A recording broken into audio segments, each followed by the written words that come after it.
We're joined today by head football coach Mel Tucker. We'll follow this with some early enrollees that joined the program in January. But first thing, we'll get started with Coach Tucker and some opening comments, and then we'll open up for questions. Coach? Yeah, thanks, Ben. Thank you all for joining the call today. It's good to see everyone again. It's been a little while. I hope everyone is taking care of themselves and staying safe right now. As you know, we signed 18 outstanding players during the first signing period in December. Today, I'm very excited to announce the signing of wide receiver Keon Coleman to our recruiting class. Keon is a very special player. He's tall, he's long. He has a very good build for a receiver, very smooth and athletic, strong release off the ball. He gets open with speed, quickness, size, instincts, and awareness. He has the athletic ability to outjump defenders for the ball. He has outstanding ball skills, very natural and confident hands. He has a wide catch radius, very friendly to the quarterback. He's very effortless in his pass routes and his ability to go and attack the football. He can run the entire route tree. He can play inside or outside. His upside is through the roof. He's also planning on playing basketball. He's holding several Power 5 basketball offers as well. He's a 3-sport athlete, football, basketball, and track. He's a 2-time All-State selection. As a junior, he had over 1,100 yards and 22 touchdowns on 35 catches. He's All-State in basketball, averaging 30 points a game this season. He scored 63 points in a game last month. He averaged 26 points a game as a junior and 23 points a game as a sophomore. An outstanding athlete, and he was a high priority target for us. Also want to introduce some of our mid-year transfers who joined the program last month. Anthony Russo, the quarterback. He has 1 year of eligibility remaining. He's got a big arm. He's tall. He can make every throw. Good ball placement and accuracy. Has clutch production.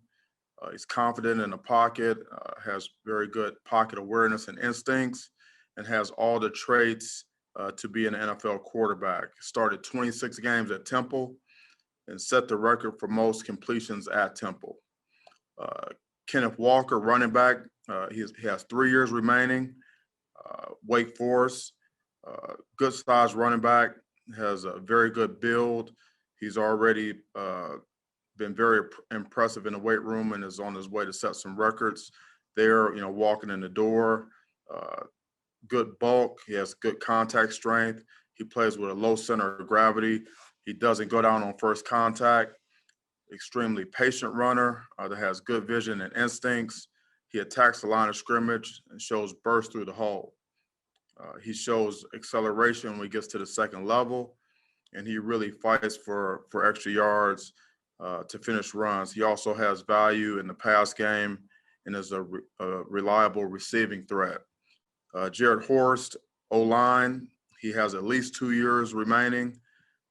Arkansas State, tall, long, athletic, plays with a little nasty to him, a lot of nasty. Shows toughness and physicality both in the run and the pass game. Good lateral quickness and range, good balance and body control in space, and shows production on the second level as a blocker. Has the strength to anchor and the footwork to slide and adjust. Will compete immediately for a starting position. Drew Jordan, defensive end, 1 year remaining from Duke. Good size, solid frame, good build and bulk and strength, good initial quickness and burst off the edge. Plays with a very good motor, balance and body control. Is a smart player that shows good instincts and awareness as a rusher. Knows when to counter back at the quarterback depth. Can chase down ball carriers from the backside. Will give us another pass rush option and really upgrade us at that position. Kendall Brooks, defensive back, at least 2 years remaining. North Greenville University. Very good size DB, aligning primarily at safety. He is smart, he's tough, he shows burst to close when coming downhill, and is a good open field physical wrap tackler. Shows versatility in both the pass as a pass defender and a run stopper. Does not back down for contact. He does have contact toughness, and you can see his range and pursuit. High-end special teams value as a four-core special teams player. Spencer Rowland, a walk-on. He's got 1 year remaining. Comes from Wheaton College. His coach played for me in Jacksonville. Aligns as a corner, has good ball skills and instincts. Shows toughness. Does not back down from contact. Shows production in both man and zone coverage. Highly competitive kid who will fight and high point the ball at the catch point.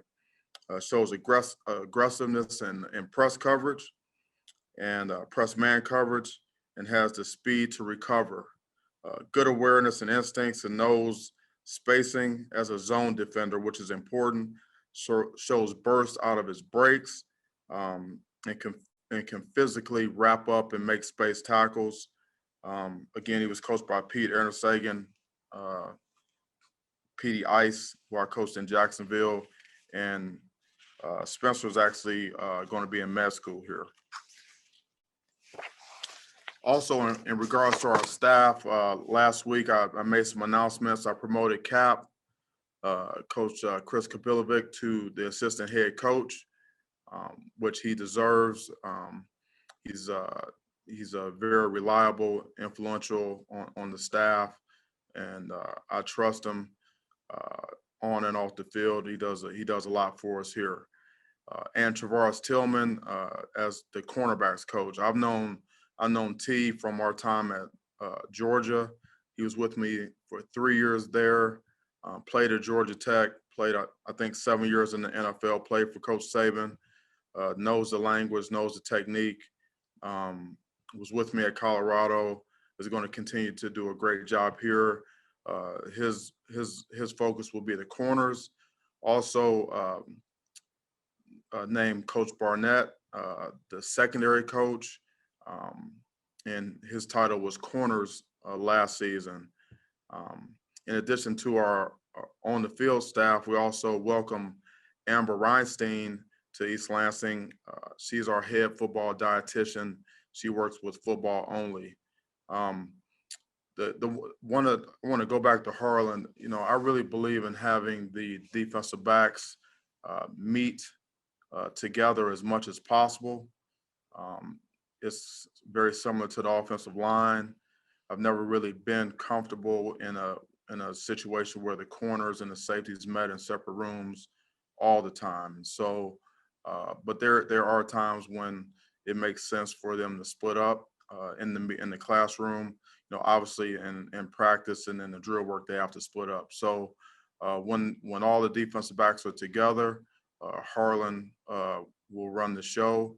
When they split up, if and when they do split up, then Travaris will take the corners and Harlan will take the safeties. I also will be pitching in the secondary as well. I would also like to welcome Dr. Ashley Baker to Michigan State. Dr. Baker is our new Chief Diversity, Equity and Inclusion Officer. Since her arrival on campus, I've had the opportunity to meet with her on a regular basis, and I believe she's a wonderful addition to our university and to our athletic department. Also want to thank Mike Tressel for for everything he's done for this program for the last 14 seasons, and I wish him all the best at Cincinnati. I've known him for a long time. He was a graduate assistant for me at Ohio State, and he's a great professional. Our team is working hard right now in our conditioning program with Coach Novak and his staff. You know, we're looking to gain ground and this year, and it starts in the weight room. I believe that your team is built in the weight room. The competitiveness, the grit, the determination, you know, the strain, you know, the toughness, mental and physical, you know, burst, explosion, you know, bigger, faster, stronger. camaraderie, team chemistry, all that starts in the weight room. And so that's where we are in terms of our program. Uh, Strength and conditioning, running and lifting. Um, it's in full swing, and I'm very impressed with what we're doing so far in the weight room. Also want to thank our medical staff. Sally and Dr. Covan, they continue to work with us to help keep our players and our staff safe. We're still testing and just really giving us the opportunity to get ready for spring ball, which we did not have a year ago. With this being signing day, I want to thank everyone on our staff who helped put this recruiting class together, especially in such a challenging year. To our academic and compliance staff who have really pitched in, all of our coaches, all of our recruiting staff, everyone worked extremely hard to bring this latest class of Spartans to East Lansing, these Spartan Dogs. This was a national class with players from 11 states. Our recruiting brand is strong across the country, and we continue to go out and find the best players in the nation to fit this program. We're already off to a good start on the 22s and the 23s. And with that, I'll open it up for questions. Thanks, Coach. We'll start with Matt Charbonneau with the Detroit News. Hey, Mel, good to see you.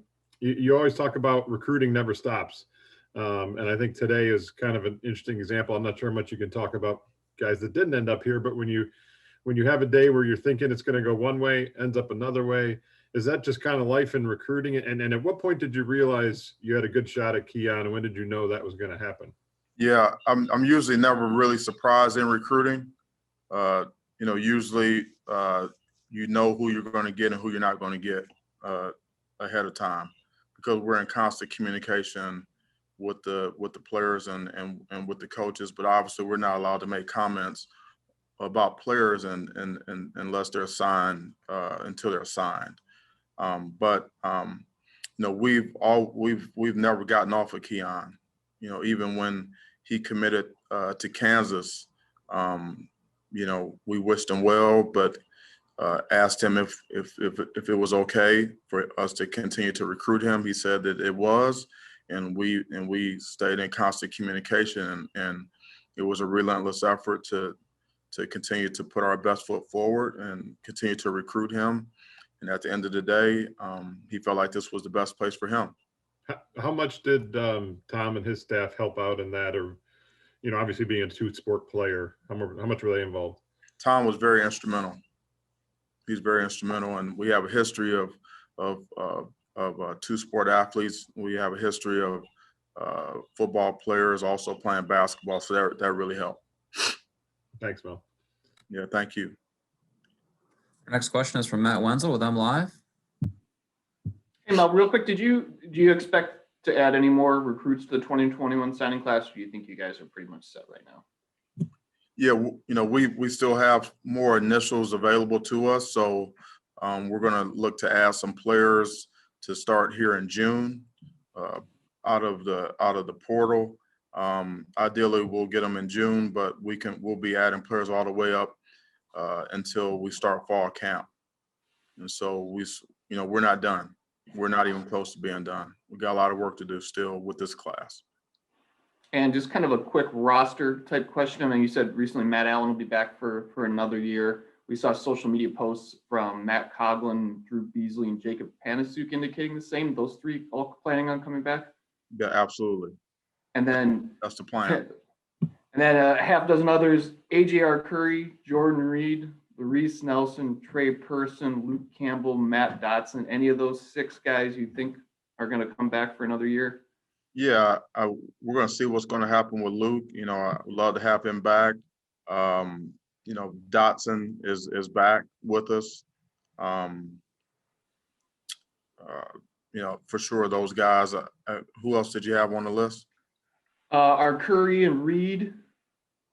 Yep. Nelson, Person. Yeah, I mean those some of those guys will be back, some of them won't be, but AJ is obviously a guy that we like, and so we've had some movement but that's not unusual. Thanks, Mel. Yeah, thank you. Our next question is from Chris Solar, the Detroit Free Press. Hey, Mel, good to see you. I guess, can you kind of break down some of the intricacies and maybe nuances of trying to build a program from the portal versus building it from the traditional high school that people know and kind of have followed for decades? I mean, this new era, how do you approach it? I mean, and how have you looked at any other programs to do that, or are you just kind of doing that internally to build your own strategy? Yeah, I mean, the portal is not entirely new, and transfers are not entirely new, and so I've had experience with this for a number of years, and it's just more prevalent, and there's just more guys in the portal now. I mean, there's over 10,000 players there, and there's guys hitting the portal every single day. I mean, I get texts and emails and phone calls about, I mean, I get several calls a day about guys that are in the portal and looking for a home. And so, we've structured I've talked about this before. We've structured our personnel department to be able to handle that, to be able to focus on the players in the portal and junior college players, and also to be able to focus on high school players. And so, it's something that is here to stay. I'm comfortable with it. There's opportunities for us to improve our team, and that's what recruiting is all about. So we embrace it. And how much does the immediate eligibility for next year help you right now to be able to know that those guys are able to come in and play and not have to sit out a year? I think I think it's important, and it helps. And when you're looking for immediate impact players, we take that into consideration. I think players also take that into consideration when they decide to go in the portal. Our next question is from Stephen Brooks with 24/7 Sports. Hey, Mel, good to see you.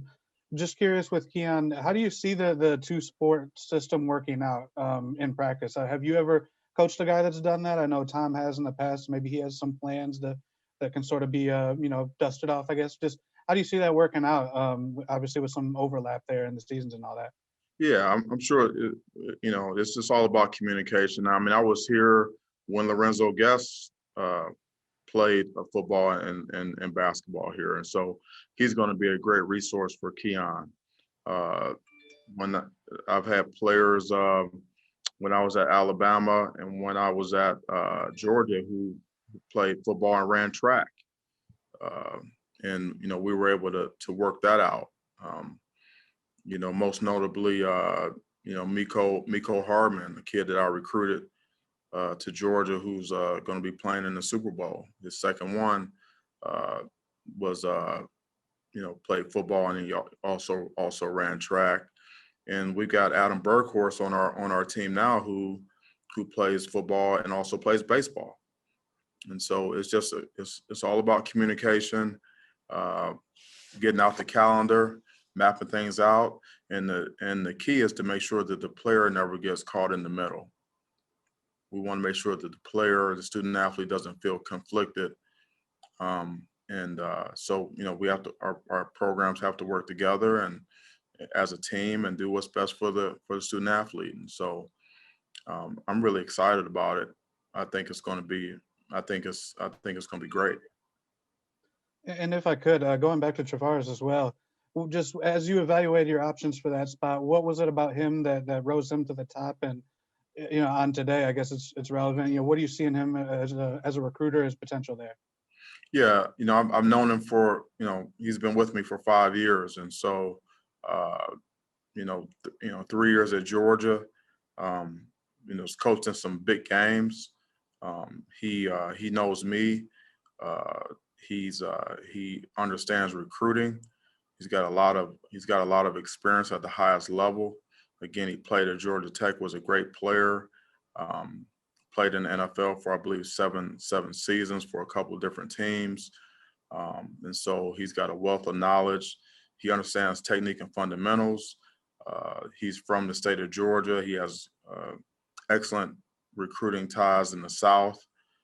Georgia is obviously a place where we spend a lot of time recruiting, and we have a good relationship, and it's important for someone in that role to be very comfortable with me being in the meeting room and around the drill work on the field, because I'm going to be there. Thank you. Our next question is from Lindsey Huddleston. Hey, Mel, good to see you. It's been a whirlwind for you since your plane touched down. I'm just wondering, have you had a moment to reflect now that the season is over and you've been able to step away? And I'll throw this other one in there. Do you have any advice for your co-recruiter over in that building 2 doors over from you with what's going on with their season right now? I've had a little bit of time to reflect, but not a lot. I'm really just, looking to gain ground and move forward. It has been a little bit of a whirlwind, but I've enjoyed it. I've learned a lot, and I'm really excited about our future. And I love the activity. I love the fast pace. I love the challenges that are presented, each and every day. Really, navigating COVID is still a challenge, for our program for football. I mean, we're working out every day. I mean, I got 100 some guys here, and 50 plus staff that are working every day, and we're trying to stay COVID free and trying to stay safe, and our doctors and our trainers and medical staff have done a great job with that, and the best advice I can give is to do the best that you can, and try to follow the protocols, and be consistent and firm with those best you can. But you can do everything right. You can do everything right and still have issues with COVID. That's the nature of the pandemic. And so it's a daily challenge, and it's top of mind, I mean, every single day. All right. Thank you for that. Yeah, you're welcome, Lindsey. Thank you. Next question is from Joe Dandrin at the State News. Hey, Mel, hope you're doing well. Thanks, Joe.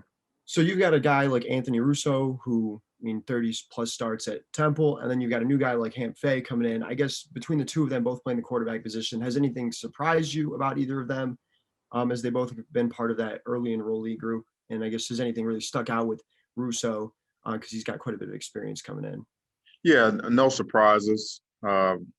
Again, we spent a lot of time on Hamp and recruiting him and getting to know him, and so we knew what he was going to be walking in the door. And then obviously Russo, we know quite a bit about him, and he has a body of work, at the college level, and so there's really no surprises there. Both of those guys are big, strong guys that have cannons, and they can sling it. And kind of as a follow that, being an early enrollee, someone like Hampton, just learning the playbook, kind of getting adjusted to everything, and just how much is that going to help him kind of going forward? Yeah, it helps quite a bit, because you get a chance to learn the playbook. You get a chance to get to know the staff, get indoctrinated to the strength and conditioning program, also nutrition. And academically, you get a chance to get your feet on the ground, and it's an opportunity to get off to a great start academically without the pressures of having to play a game. So you get a spring, you get 15 practices, and then you get a summer program where we install and we lift and we run, and then you still get fall camp to really get the install really a third time, all that before you really have to play a game. And so, if you can come here early, you can get a leg up. Thanks, Mel. You're welcome. Next question is from Eli McCown of the State News. Hi, Mel. I'm going to kind of follow up with Joe here a little bit. With Cameron Allen, kind of the same question. I mean, what have you kind of seen from him in these early workouts, and how impressed have you kind of been with him so far? Yeah, Cam is good. Cam has done a good job. I didn't mention Cam or Mike Gravely, but Cam has got really good size. He's got good ball skills. I mean, he looks like he belongs here. And so when you see him lined up with the rest of those guys in the strength and conditioning program, he does not look out of place. And so I'm glad that he's here. Michael Gravely is a first team, all-state performer from Cleveland. I've had a lot of success from his high school. He's here working as well, mid-year, getting his feet on the ground academically and in the weight room and strength and conditioning. And so, all these guys, have an opportunity to play early. Thanks, Mel. Our next question is from Audrey Dahlgren with WLNS. Hi, Mel. I'm going to go back to Keon a little bit here. So how important was it for him to be able to play basketball as well as football? I mean, those conversations, because you mentioned that he had several offers from other Power 5 schools to play basketball. So how instrumental, I mean, you mentioned Izzo is instrumental, but how important was that to him to be able to play basketball? It's very important. I mean, you can, if you go on YouTube or go on Twitter and check out some of his basketball highlights, you can see why. I mean, he's a legitimate basketball player. I mean, he can really light it up out there, and he's a two-sport athlete. I mean, there's not a whole bunch of those guys out there, that can do it at the Power 5 level. But he's certainly a player that can do that. So it was extremely important. And how do you think, too, that will help kind of what you're trying to build at Michigan State in terms of the athleticism and the player that you're looking for, that a guy can do both of that? Yeah, first of all, we're looking for guys that love football. And if you love football, I probably like you. And he is a football player that plays basketball. And so, but we want guys that are athletic, multi-sport guys.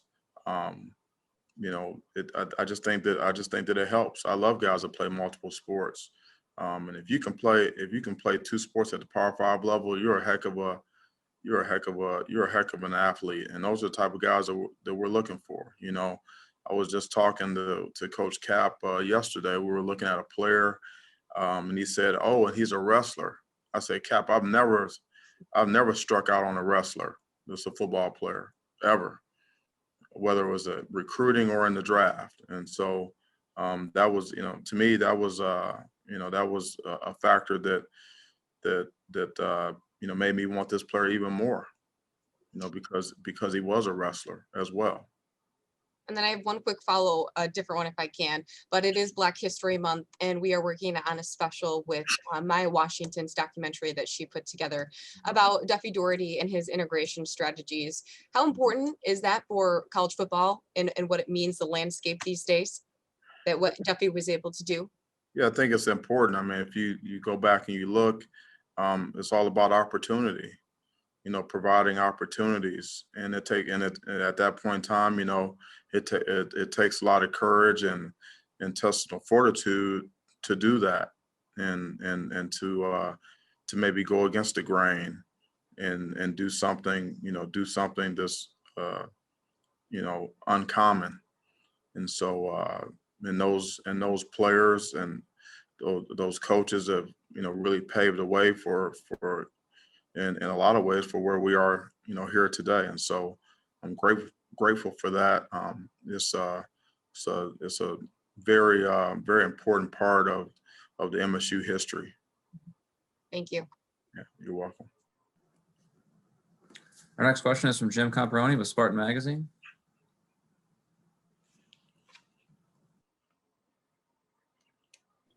Sorry for the delay there. Hey, Mel, recently you mentioned that Muhsin Muhammad had a role with Kendall Brooks in Michigan State. Can you expand on that a little bit with him coming in as a transfer?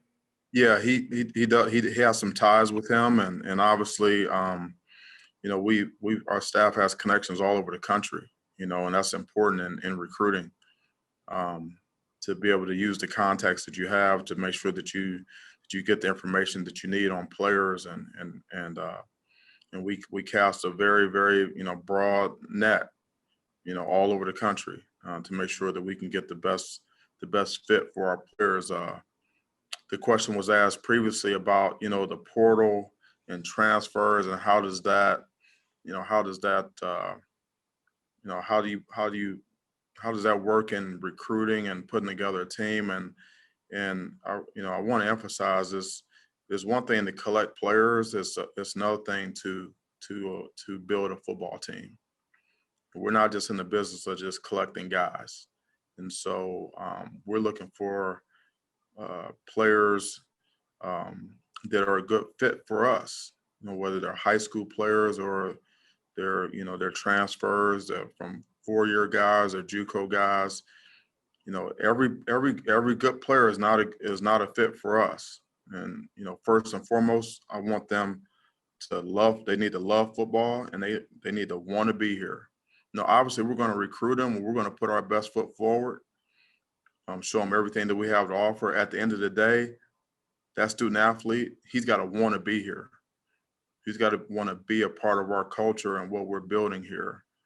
And so everyone that's in our program now, everyone that we bring into the program, everyone that we've signed, whether they're transfers, high school guys, they love football and they want to be here. And that's tremendously important. With the portal transfers, can you put a number on how many you expect between now and August? You mentioned you'll be very busy in it, but can you put a number on that? And how do you possibly go through 10,000 guys? I know you probably want to. You got Kendall out of a school that a lot of people would not have found and noticed. So I'm sure you want to go through all 10,000. How do you handle all that? Yeah, well, we have a staff, and we work on it every single day. And we have criteria for players. We have positions of need. So we don't have to look at 10,000 players. We have a way to whether they're measurables or height, weight, speed, play time. Those, we have ways to really kind of sift through those and kind of narrow it down to guys that will fit the profile of what we're looking for our football team. And that's really it's a full-time job. I mean, that's a lot of hard work, but we're dedicated to making sure that we do everything we can to bring the best student athletes here that can help us win on and off the field. You don't want to say a number on how many you might be bringing in before the season, is that? Yeah, I mean, we've still got a number of initials left, so give or take, 9 or so possibly. It could be a little less. We'll have to see on that, but we're not done. Thank you, appreciate it. Yeah, you're welcome. We have time for a few more. We'll go to Jeff Seidel, the Detroit Free Press. Yeah, thank you. I was just curious about, I don't know the rules with transfer portal and COVID. How can they come on campus, and at a time of COVID, how complicated are those visits? Well, we're in a dead period in recruiting, so we can't host recruits on campus. We can't leave campus to recruit. Some of these guys that reported mid-year, and they checked into the dorms. When I met them, that was the first time I met them face to face. So it's a challenge to recruit during this COVID time. Now, obviously, it's a free country. If a kid wants to go on his own and explore a campus, and just kind of try to get the lay of the land and see some buildings and the perimeter and and the outside of buildings, and just try to get a feel for the environment, Obviously their players and their parents are allowed to do that, but we're not allowed to. At this point, we haven't been able to host anyone. Okay. And so everything that we've done from a recruiting standpoint has been virtual. The other question I had is a big picture question. Where would you assess where you guys are basically a year in? The culture is taking hold, and we're cementing that culture every single day. A culture of accountability, attention to detail, sense of urgency, compete, be unselfish, team oriented, have a chip on your shoulder, don't expect anyone to give you anything, and we're not about entitlement. And so, that's where we are. And so we've gone through a season. We've evaluated the roster, and we're doing everything we can to improve our roster and add to the players that we have. But that's where we are. We need to gain ground, and I used the phrase and hashtag gain ground because we're not where we need to be. I think that's obvious to everyone. We've got some catching up to do, and so that's what this time is for.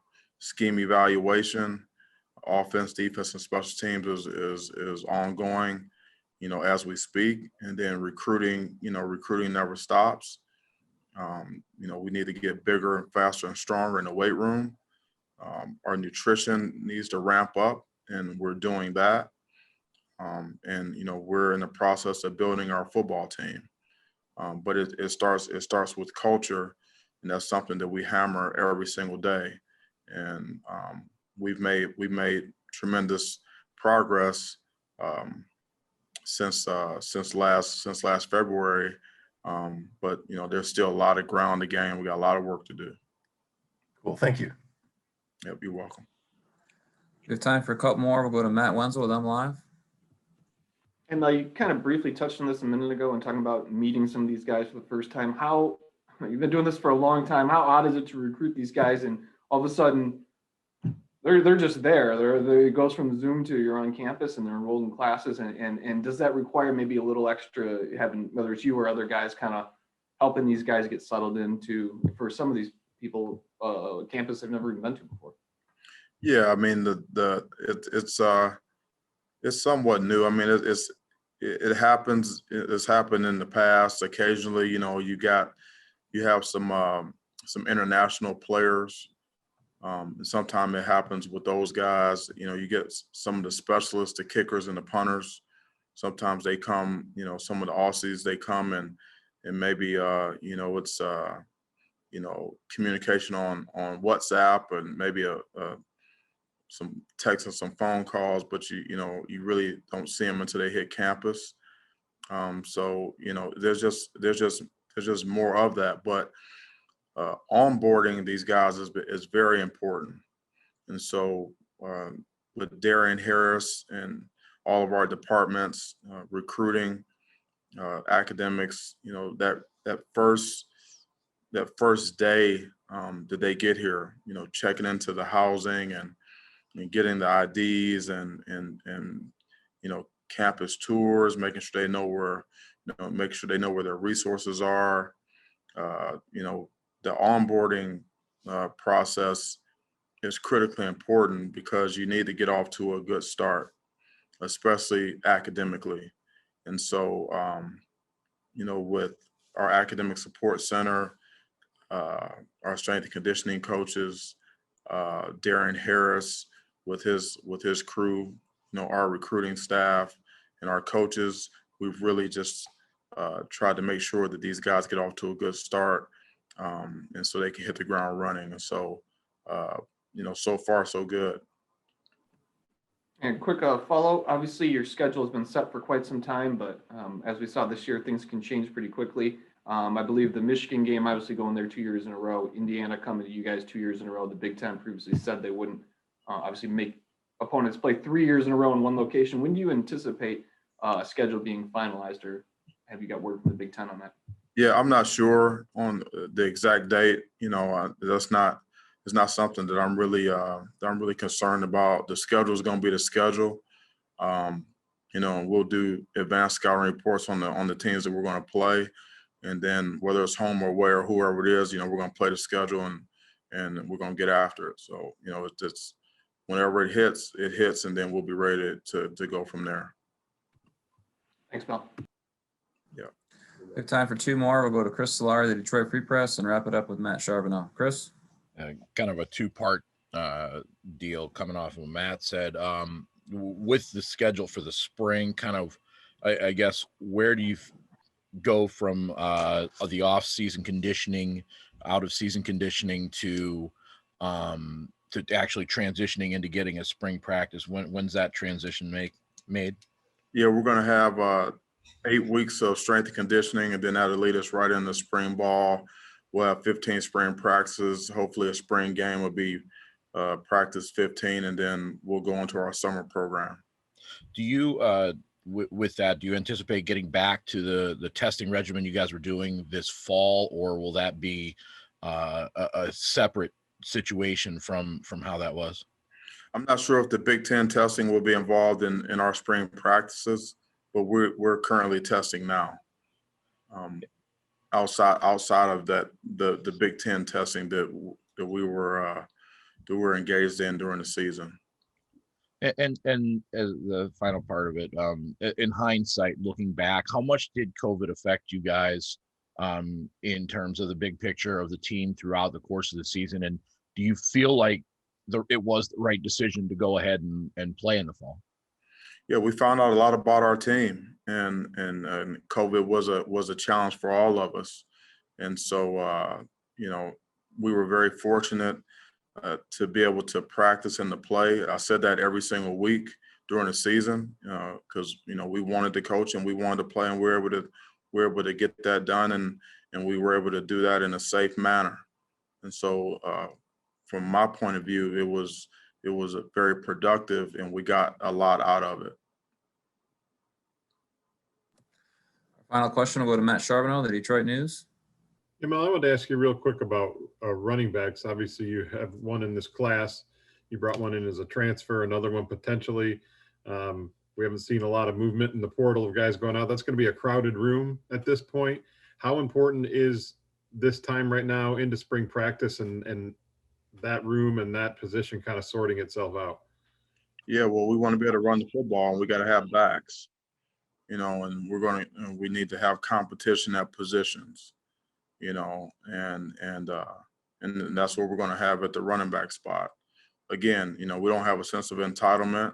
It's compete to play, you know, compete in the weight room, you know, compete in the drills, you know, everything is a competition, and we're going to play the best players, but we need to be able to run the football. We need to be able to get tough yards.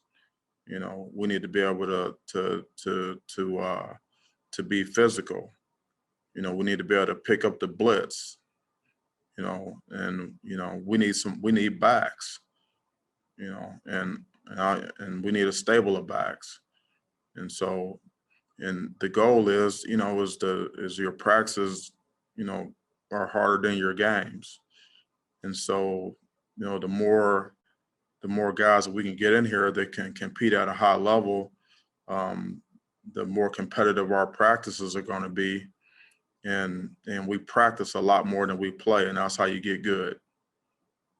You know, that's how you develop your team, is through competitive practices.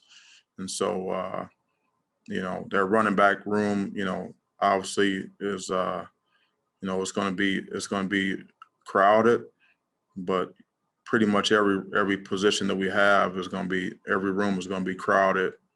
It's going to be competitive, and that's where we need to have it. Thank you, Mel. Appreciate it. Thanks, Coach. We really appreciate your time and providing an update on the team today. Okay, thank you so much. Have a great rest of the week. Stay safe. Go green. Thanks, Mel. Thanks, Mel. Good seeing you. Thank you. Appreciate you guys.